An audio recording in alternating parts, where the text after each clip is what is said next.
So this little horse is Gino. It's his first day working up towards being started. And he's somewhere new and he's going to want to have a look around and kick out and do everything else. So we're going to send him around a little bit until he gets sick of playing and doing that kind of deal.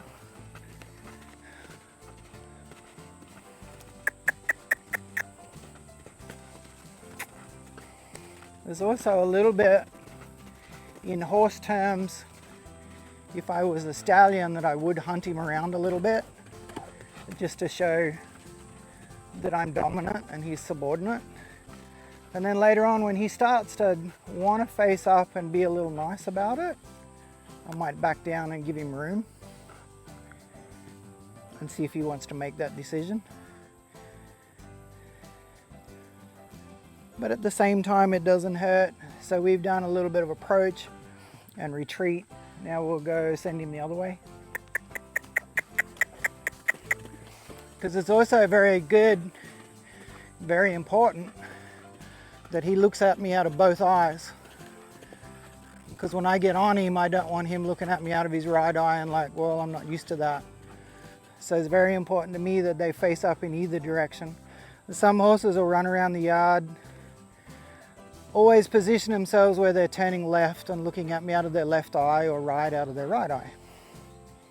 So I want to make sure he's going to turn both ways and prepare to be caught.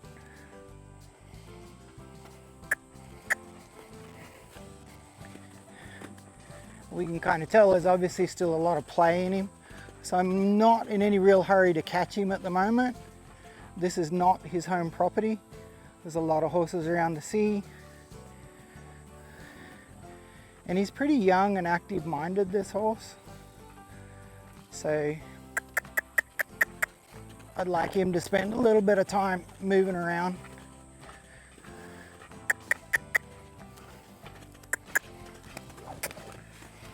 And he's getting a little half threatening with some of his stuff. And he is like, he comes from a background where he's had a bit of handling and there's a little bit of spoilt pony in him. So some horses we're doing a lot of reassuring, other horses we're doing a lot of like, you know, playing the game of who's the lead horse. And in his case, I need him to know that I'm the lead horse. He doesn't need much reassuring. He's very confident in himself. So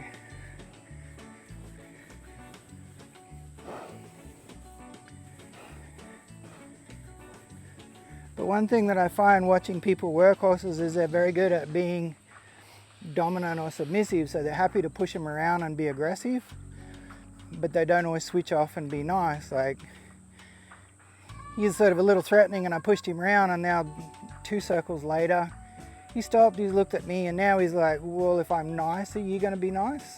Very important that I switch off. Because if I keep hunting him around, like, I got to show him who's boss. It's a missed opportunity. We can see, like, his turn faced up, he started chewing. And chewing, as we kind of know, is just a little pressure release. We'll put a little pressure on his hind quarter and see if he moves away and turns or whether he's going to leave.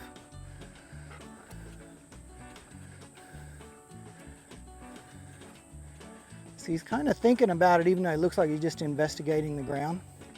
He's still keeping half an eye on me.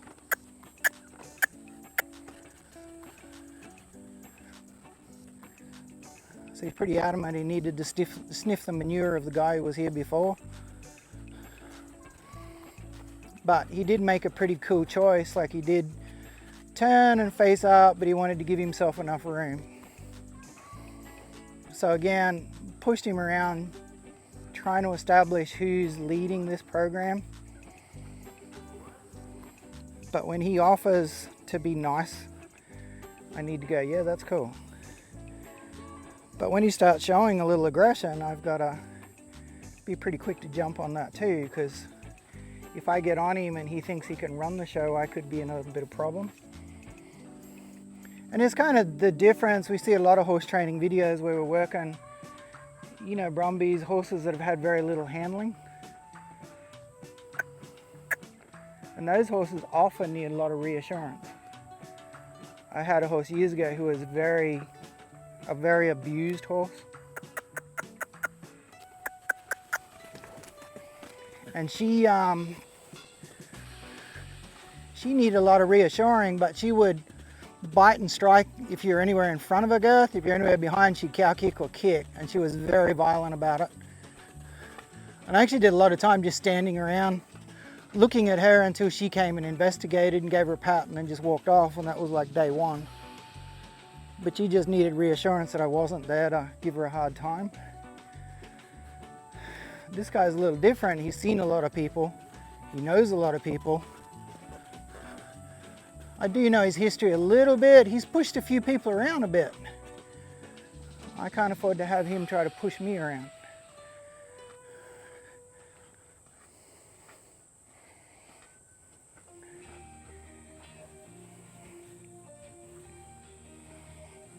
So there's going to be a few funny things going on about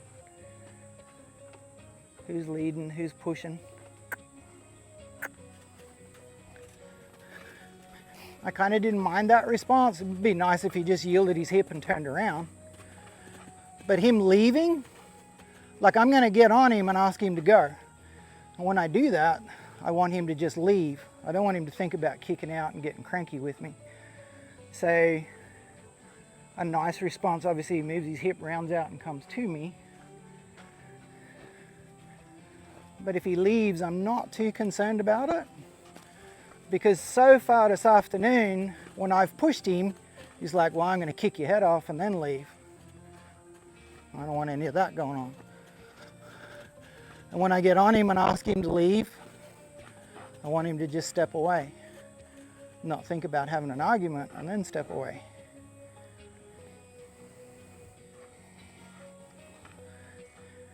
So just to make him a little bit more reassured, like he's turned and faced up, he's looking for a friend again. Maybe this time if I offer him that, and I step out here and press his hind quarter, he may turn and round up again. But he might get distracted by the other horses and head off. So we'll do a little approach and retreat.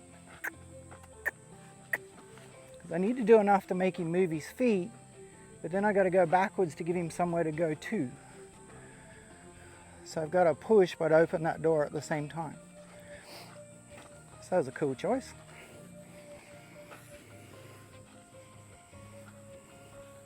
So again, this sort of horse, I don't really expect any major ouchy bits because he's been brushed and handled and everything else.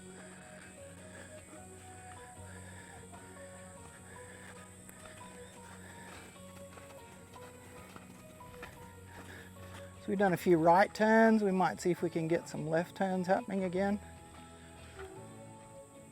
He's obviously looking like he's had enough of running around the yard. I just want to make sure he's had enough of trying to run me around the yard first too, before I move on to anything else. Good.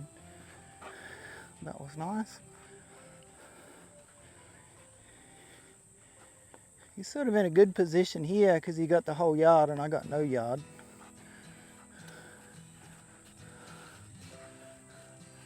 But he's going to back up and back around to make himself comfortable, which is also pretty cool. Because yielding backwards is a big deal, as well as yielding his hips to the side. G'day, thank you so much for watching. If you could like, share, subscribe, turn on the notifications bell, that would be awesome. Thank you. Cheers.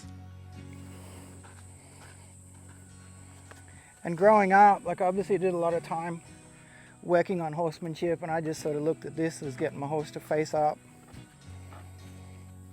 to be caught better. But there's so many mental games that go on doing this, you know, that you really gotta be a watch for him. So he's a little caught there between me and the fence, which is why he's backing up again. But I can also deal with that again. He's backed up to position himself. If I leave a big opening, he might move forward, move his hip around and round around. Good, there we go. That's better.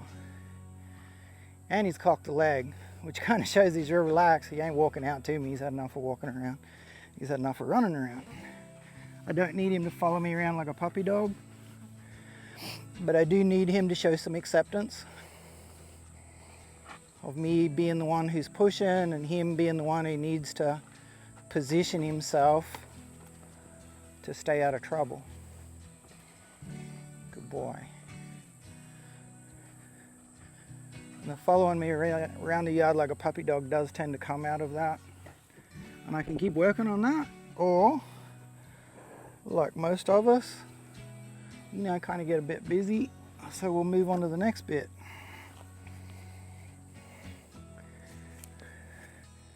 So everyone kind of has their thing, how to start. I'm not saying mine's right or wrong. I know I've started a lot and a lot of people were happy. A lot of horses were happy with the result. So you can take from it what you want and leave what you don't. That little interaction is just about who's doing the leading again. He's like, oh, we're going over there. Or no, you got to go at my pace. And that's very important. When I get on him, I want him to go at my pace. So we've done a lot of positioning and pressure from a distance, and now we're going to do it physically. Because when I get on him and take his nose here and go to disengage his hip, I'm obviously not doing that at a distance. I'm sitting on him, so my leg's going to go here. I'm going to get his nose this way, and I need to know that he's going to yield to that pressure and move around. And at the same time, I'm going to tip his nose to the right. My leg's going to come in at the girth, ask his shoulders to go over that way. We'll do that again, a little bit of angle for the camera. So I need to make sure his head's here. I can push his neck and his head, lift my elbow, put my hand here, and push there. But again, this is trading off for my foot, so I'm trying to leave it about where my stirrup would be. And I'm only short, so my stirrup about there. When I go back, it's going to be about here, and push his hip the other way.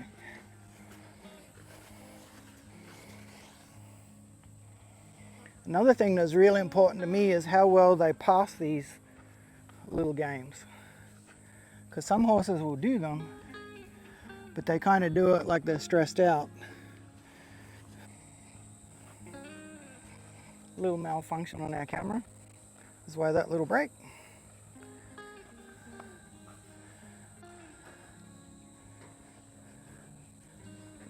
So just continuing on, I'm going to ride him, tip his nose around, and I want to disengage his hip and do those one range stops. And if he were to buck, bolt, or rear, none of which he should do if I do my job right, but you know, who knows? I might do my job right. That doesn't stop stupid neighbour's dog running in and trying to bite him and an emergency cropping up. I need to know that I can put a bend in him, disengage his hip, you know, and stay under control. So we've got him to yield to pressure at a distance. We've got him to yield to pressure physically. They're obviously ones that I do when I get on. Another big one that's always worth checking is asking him to drop his head. And this isn't about trying to make him a peanut roller or a Western pleasure horse or anything. It's just if I go to put the bridle on or we worm him, it's nice if we can put his head down a little.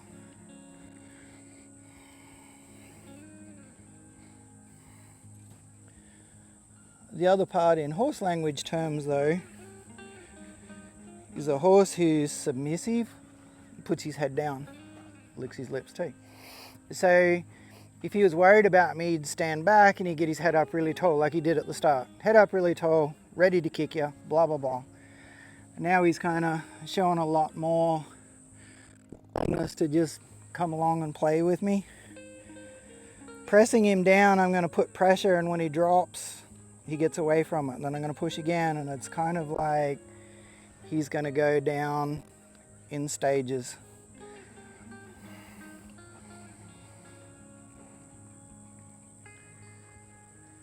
So there's pressure and then there's none. then there's pressure, and not quite dropping off it there, and then there's none there. Cool. So it's another big one I want him to do well. Another one that I'm very particular about is I like to make sure my horse is going to yield backwards. It was really cool he was doing that at a distance. I don't always work on that or get that. But I'm going to press his chest and he should back off that pressure.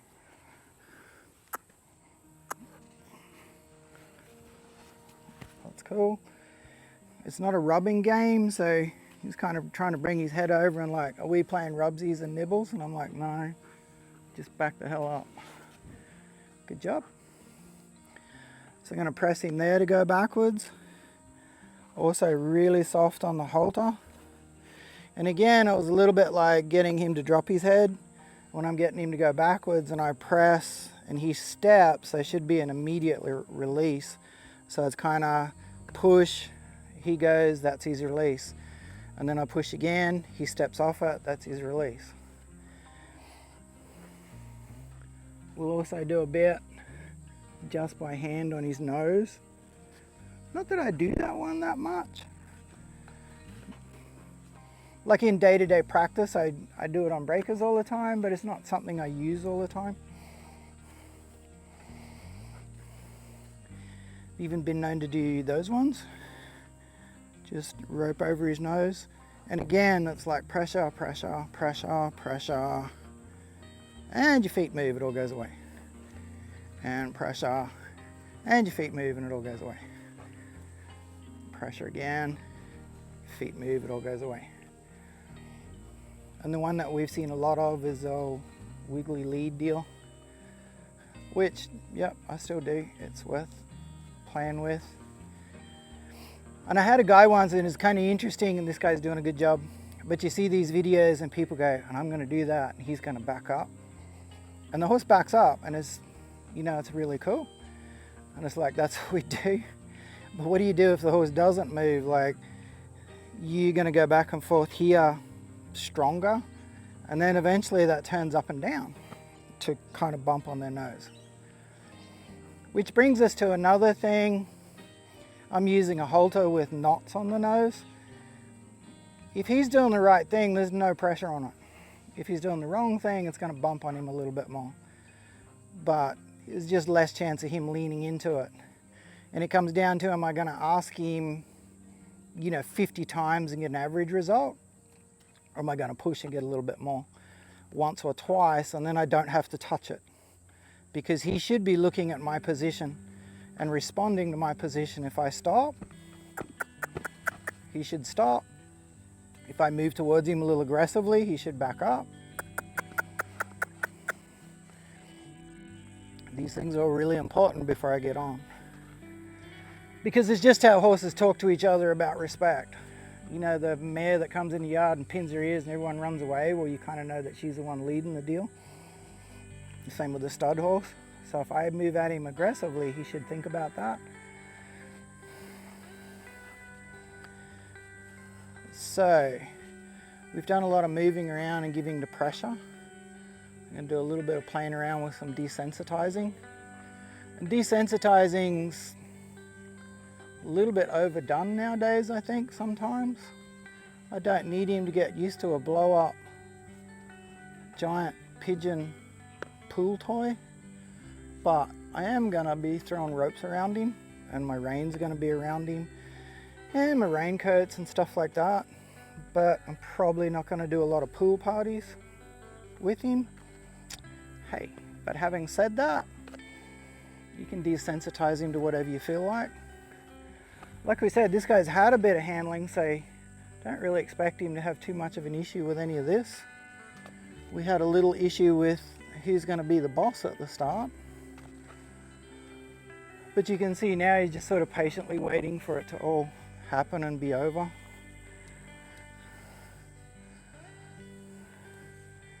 But yeah, so desensitizing on him is not going to be a big deal. But I don't like leaving things to chance. I remember years ago I did 2 Ray Hunt Clinic in a row, like week-long clinics. So we started one colt, and then the next week we started another colt. And Ray was so good, he'd watch him just run in the yard. And some horses he'd spend 10 minutes with, working on something, and then they'd go, and the next horse would come in and he'd work on something completely different for 50 minutes. But he just seemed to analyze where that horse needed it, so he adjusted. I'm a bit more of a mere mortal, so I tend to just check everything's working. So I kind of laundry list of things, like when I ride him, I'm going to ride him in a halter and I'm going to flick the lead rope over his head and all that kind of stuff. So I want to make sure he's cool with that. And he's a little bored with that.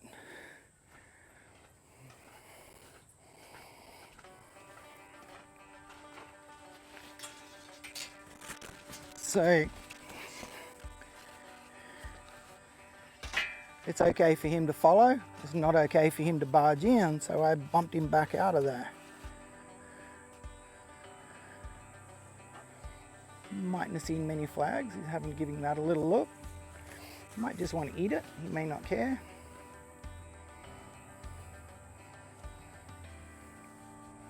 So talking about going through things, like if I find something that this horse has got a problem with, I tone it down, I do less until he's used to that, and then I step it up and do more again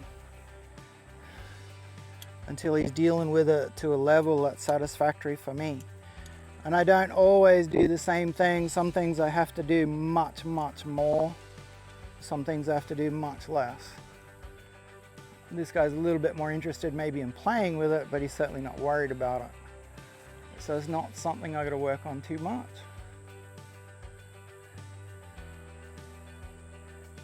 Although he just showed me that weird stuff above his head might be an issue, so we'll play with that for a sec.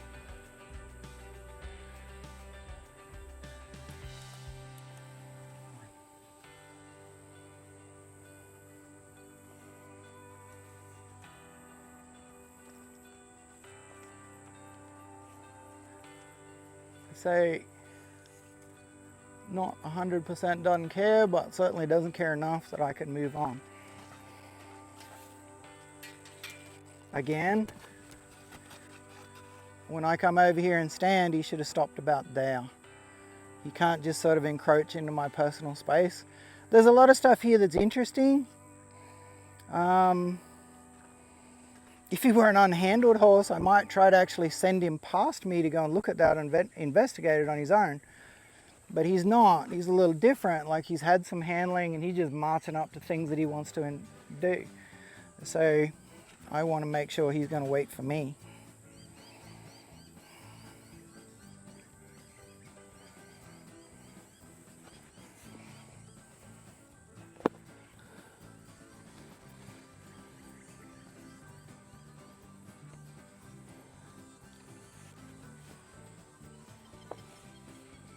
Do a little bit of this one.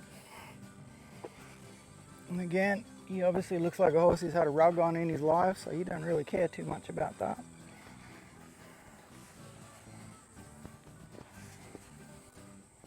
Obviously a big thing that we do both sides. I'm also going to throw this rug on like I was throwing a saddle on too, so I'll hold it around here, he can sniff it, and then I'm going to swing and flop it on him. I started a horse for a lady one time and she said, well, he doesn't stand when I put the saddle on. And I was like, wow, I thought when I worked him, it was great. So I went over to see how she put the saddle on. And she kind of clean and jerked it to here, walked up to a horse like that and flopped it on.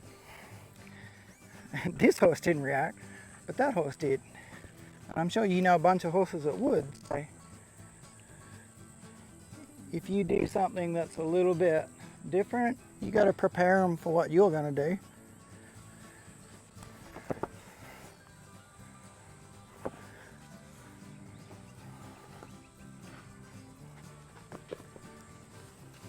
So again, a little bit of like keep your distance. I'm glad that you want to be with me. I'm glad that you like me. I'm glad that you trust me. You don't get to run over the top of me though.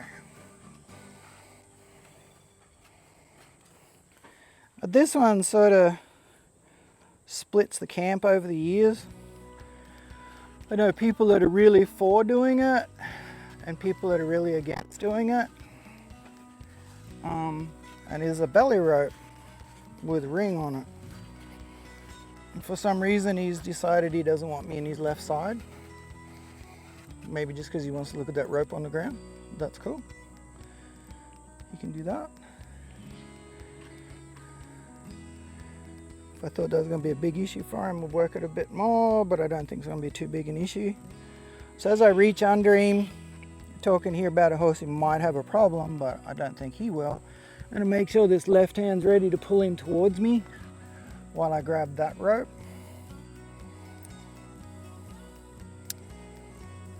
And clip that around his belly. So I said it split the camp. A lot of people don't like doing it because some horses will hump up and, you know, buck and have a big problem with it. And they don't want their horse to ever know what it is to buck. But to me, it's an obvious trade-off for a girth.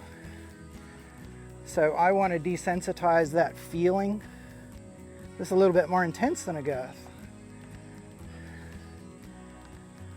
So I kind of get the idea if he's going to deal with this, when I go ahead and put a girth on him, I'm just trying to send him away a little bit here.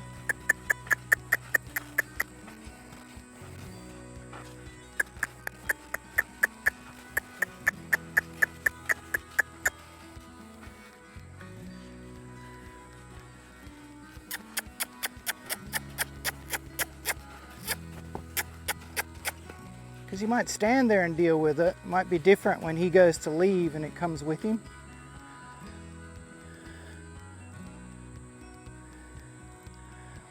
So another thing, some people are going to ride with a back girth.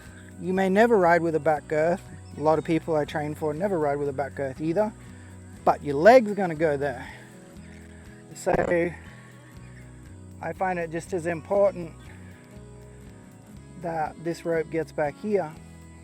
Now if he jumped around it and ended up around his flank, well, I'm going to go there eventually anyway. So I'm not going to pull on it too hard because I don't want him to get hurt. But I do want him to experience what that's like. Because if my back girth, like the keeper between my front girth and my back girth breaks, which has sometimes happened, and that back girth ends up in his flank, I don't want him to freak out and hurt himself and hurt me. I'm trying to keep this black lead up, out of the way. So again, he doesn't care about that too much. So now we're going to go all the way back. And like I said, I'm going to do this because occasionally that keeper will break and your back girth will end up here. The other thing I find is some horses, you know, you're riding and they get poked back here, you're just riding them through the bush and they get poked in the flank and they might come unstuck. It's just another area that is highly sensitive. So I want to make sure that they can deal with a bit of pressure there.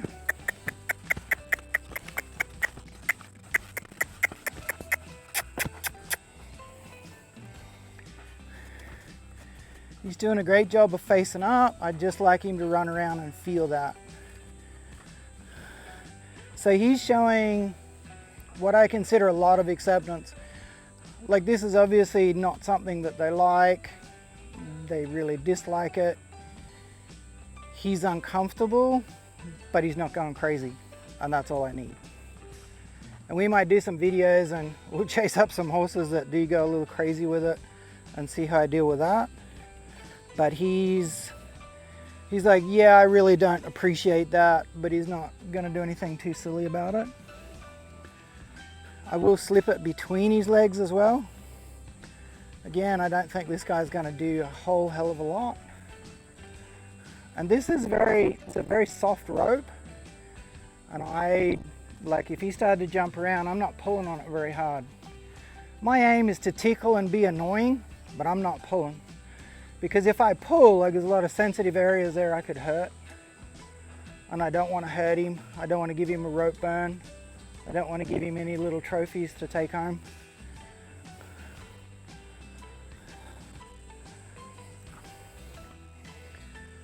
but I also want to know that there's no parts on this horse that I have to be worried about if he gets caught up. You know, he might be a ranch horse one day and they're going to rope off him and the rope gets around his back leg. I want to make sure he's going to deal with that and not have a major issue.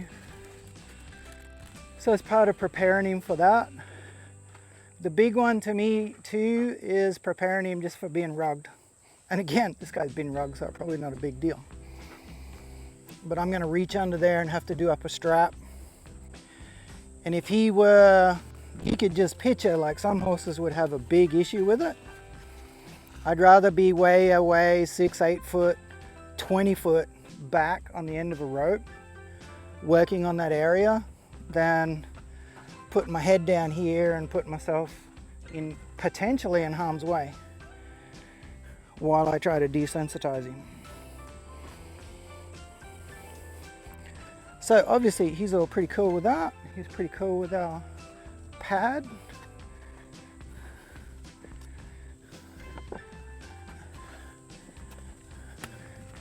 What error did he make then? Oh, it's over, I'm gonna have a little feed. No, there might be 3 blades of grass there, but you don't need to eat them. You look pretty good.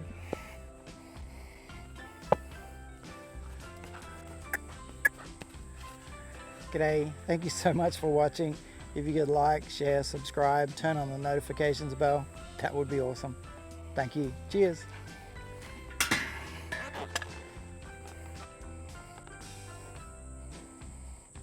So let him have a little look at that.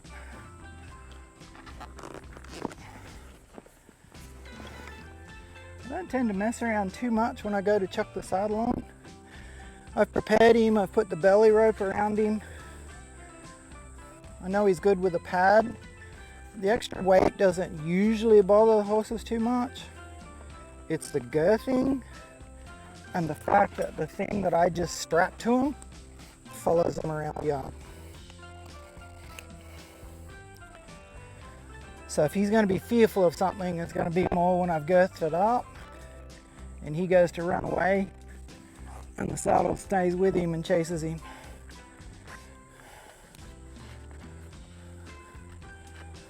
But me just slapping it on loose isn't going to bother him so much. Make sure everything's nice and even. Keep your head up a little and keep your attention.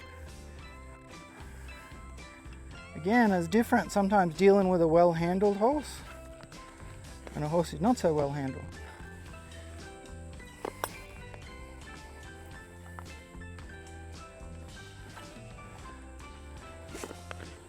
There's a lot of like, well, I love you, but you do have to work for a living. Your unhandled horse is just like, you know, humans aren't scary. We're going to do a lot of work on that.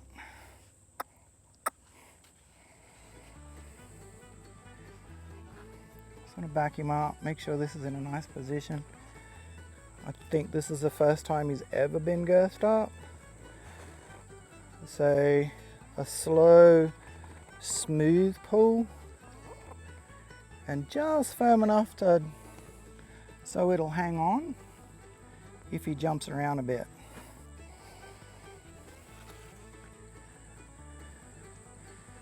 But it's going to be tighter than that. We can put that belly rope. Like I said, it's a bit wider. And the other thing, when he goes to run away, this thing chases him around.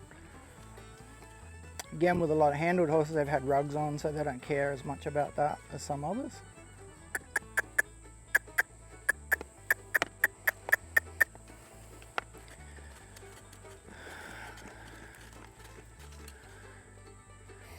Moved and bounced, and as much as he trotted, it came with him, and it made a little noise. He wasn't too perturbed about it. We'll go up one hole more.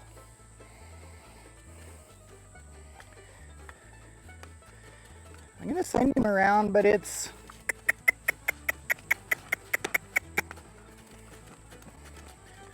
we have done a little work on this guy lunging a while ago, so might have to make another video on lunging somewhere. I don't think he'd do it with a lot of intent, but I'm a little bit aware of what he's going to do with that rump. which he kind of just gave to us on cue.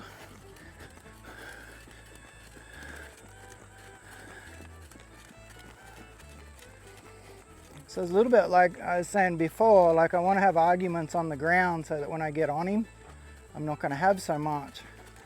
But I was asking him to keep his distance and move forward, and he was just giving me that sort of half dirty look about it. So obviously the danger zone for me is to get back behind his girth towards his rump, so I need to keep an eye on that. And as I'm thinking it, it unfolded, so that was kind of interesting. We've got one hole more.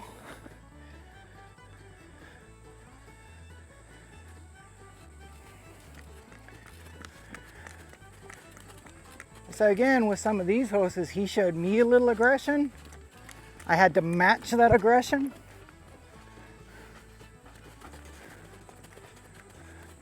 And then after I've matched it and pushed him around again, so again, two horses talking to each other. I'm the boss. No, I'm the boss. And they have that discussion. One gets aggressive, one gets more aggressive. Later on in the day, they're down the paddock scratching each other's neck and they're the best of friends. I need to have that conversation. It's like, well, it's work time and, you know, I'm leading and you have to go with me. And he's like, no, I'm very privileged. I am the leader. I was like, well, no, you can't really do that either. But when you're good, you can see that attitude there in his head is like, okay, you know, we look for those signs a lot. He's dropped his head.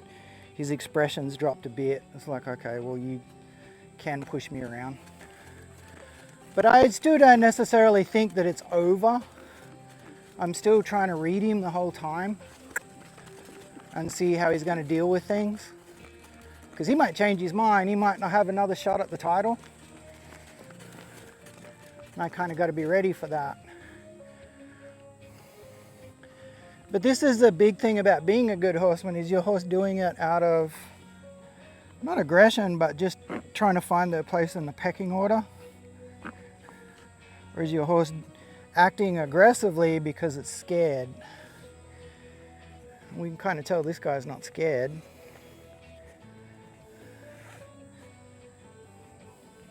But again, it's kind of one of those things that don't necessarily take for granted, because he might be really cool with all of this stuff. 5 minutes later, he might get scared of something.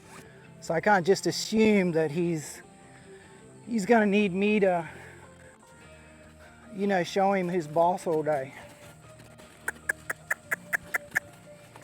Because later on, for whatever reason, he might get scared. And I need to be looking for that. I need to be responsive. Is he doing something that we'd consider bad because he's scared, or because he's trying to be rude? And he's looking at me very respectfully now and staying away, which is great. It's very cool. So we'll stop him there. And that girth's come up, I don't know, four holes at least since I started.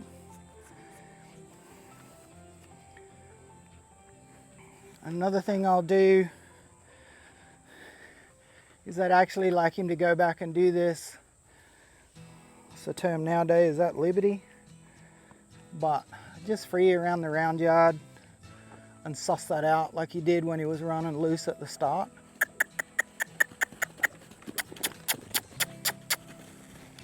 Because I found a lot of horses, especially if they've been handled a bit and you lunge them, you've kind of got their attention. And you've got a little bend in them, and they're keeping their brain on you.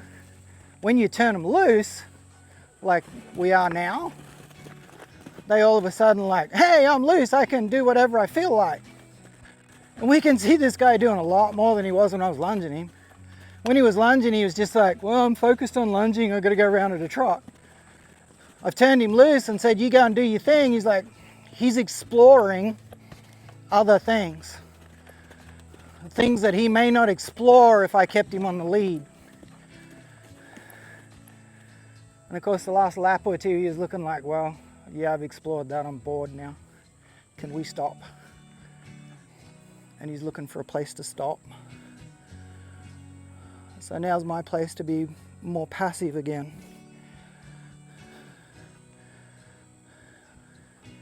We'll do what we did at the start.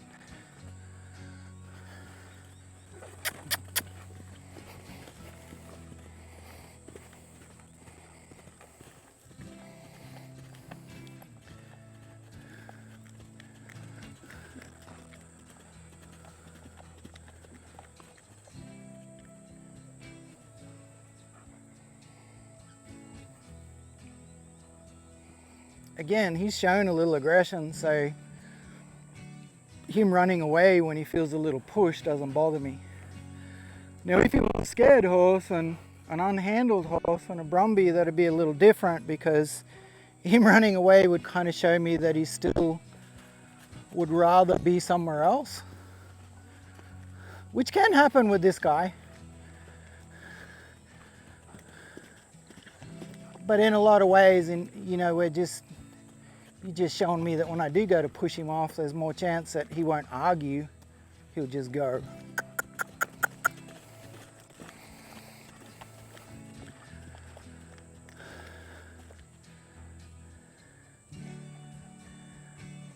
Having said all that, like, I've worked a lot of different horses before, and I could almost guarantee he's gonna have a discussion when I get on him.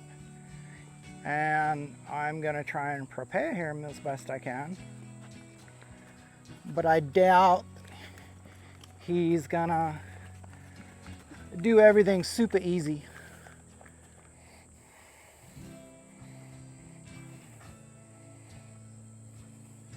Not because he's a bad horse, he just thinks he's very special.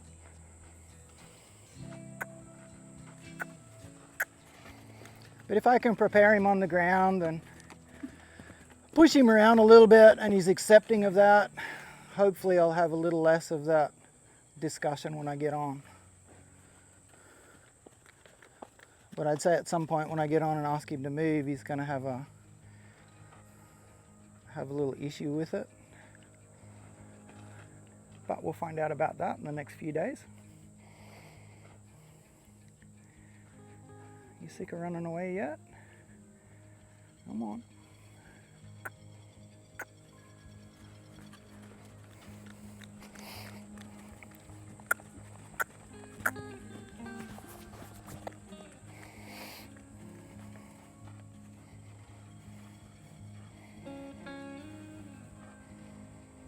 So there he turned and faced up really good. Might head up to his head. And you could see him lower his head when I went to reach for it. So he's kind of looking for a little bit of reassurance now. Again, it's funny how many times their emotions turn. You know, and you got to be watching to see whether you got to be tougher or softer.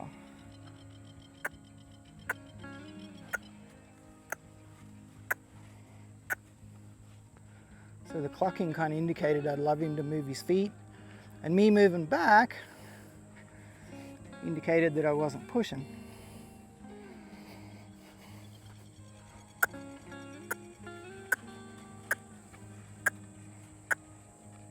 That's good. Good boy.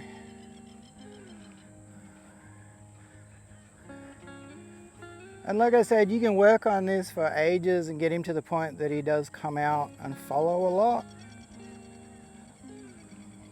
But I'm really quite happy if he just positions himself to look at me. And if I keep working on it, I could come back tomorrow and work on it. I wouldn't work him on it too much more today, because he's a preschooler. He's only got so much capacity for staying hooked up, but he's doing a lovely job there. So now he's not being quite such a dingling. Go and talk to him and tell him he's great, because he's done a lot today to try and convince me that he's great.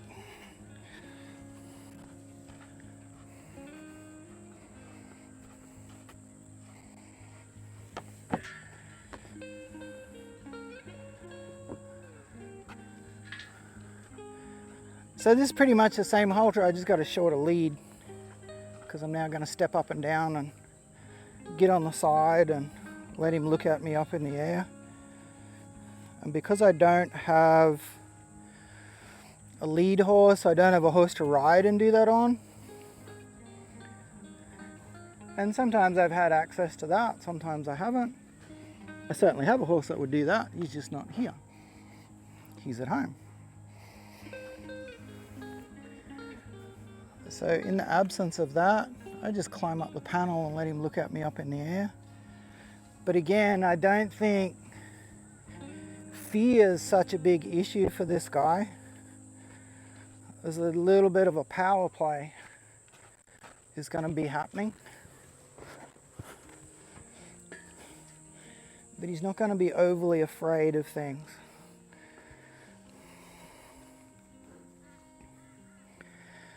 But we got to be fair in that power play. Like I said, some people are really good at bossing them around and saying, well, I'm the boss. They're not good at switching off when the horse is looking to be nice again.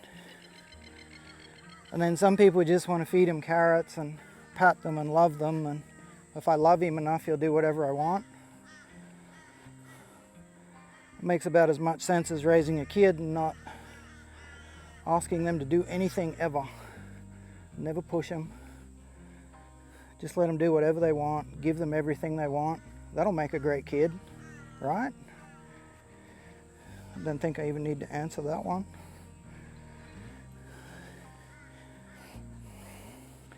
And I sometimes view these guys as perpetual toddlers. They're very smart, but they think in the moment.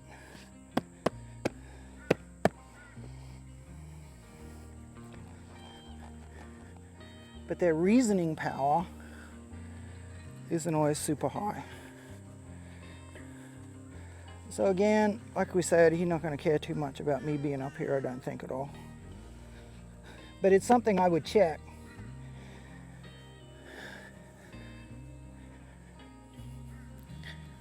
And people have probably played with him and even jumped on him at some point. So he's already seen people up in the air. But when I ride him up in the air, the first time I'm going to ask him to walk, trot and canter. And again, my issue with this guy isn't going to be, is he going to be quiet?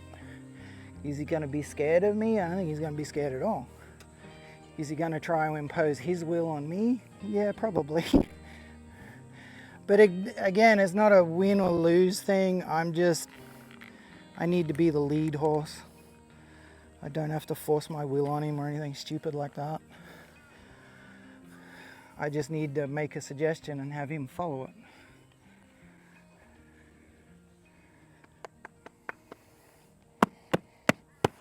So again, this area can be ticklish. Need to make sure all of that's good. Another funny few that I've had is when my toes touch them just there. They didn't like that feeling, and this guy is pretty tall, so my stirrup's going to hit the meat of his shoulder, so it won't be a problem. But I've had some shorter horses where my stirrup hit that bony part there. It's probably, they're very rare, but I've had some horses really freak out about it, so it's something that I check as well.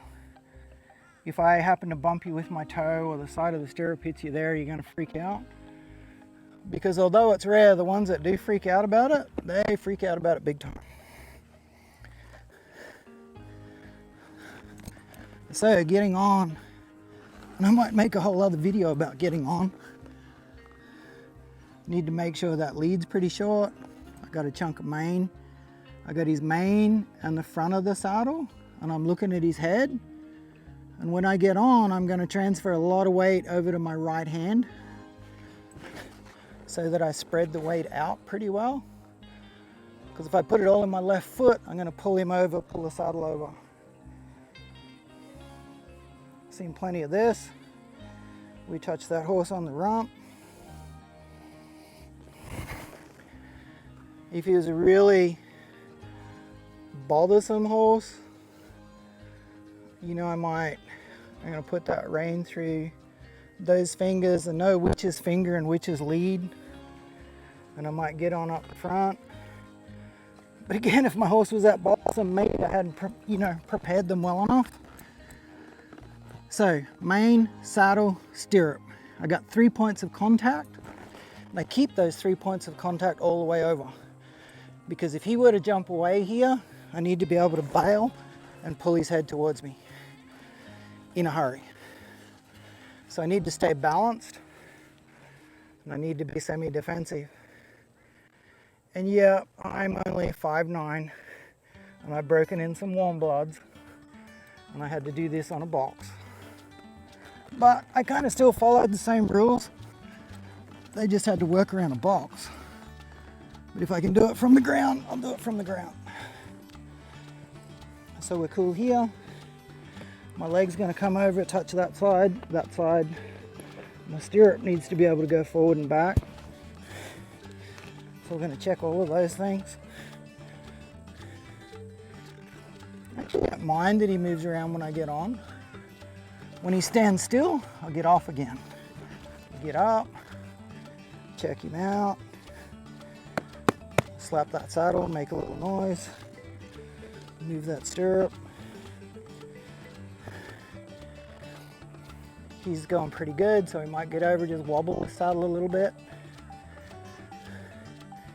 But I can tell you, although this horse we could probably ride now, I am still kind of ready to do that in a hurry.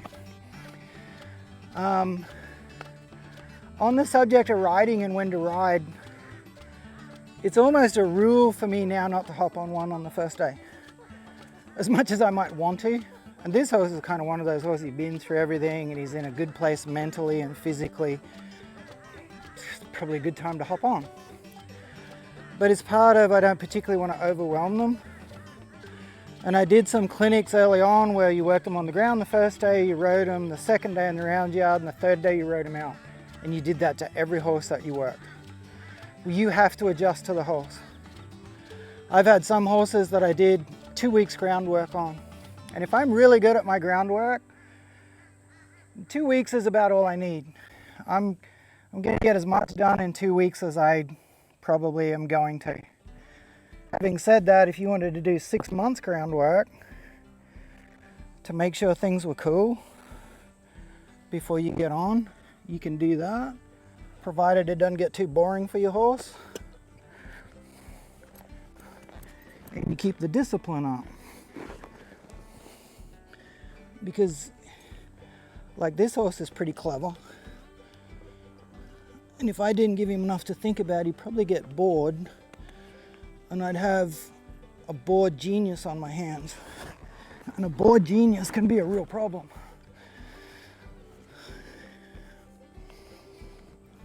There'll be a whole bunch of people watching this video going, well, why don't you just ride him? You're ready to go. There'll be a whole bunch of others going, oh my God, why would you ride on the first day? I don't tend to ride on the first day, even if I think the horse is ready. Because I'd rather go just a little slow and be thorough than go fast and risk overwhelming my horse at some point.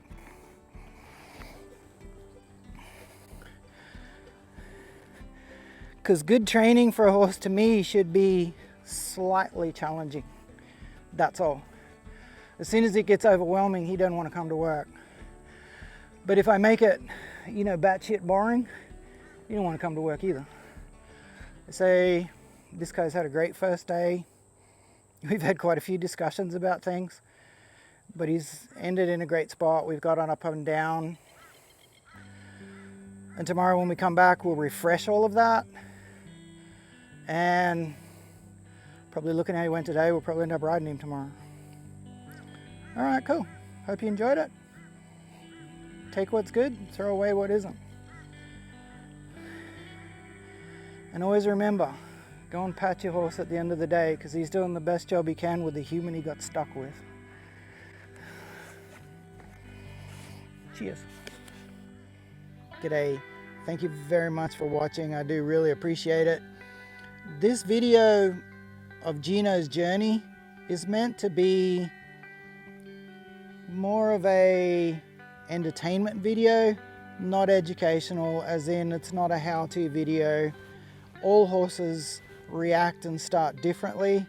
If you are going to attempt to start your own horse, you really need to enlist the help of a seasoned professional, or get a seasoned professional to do your horse for you and get them started.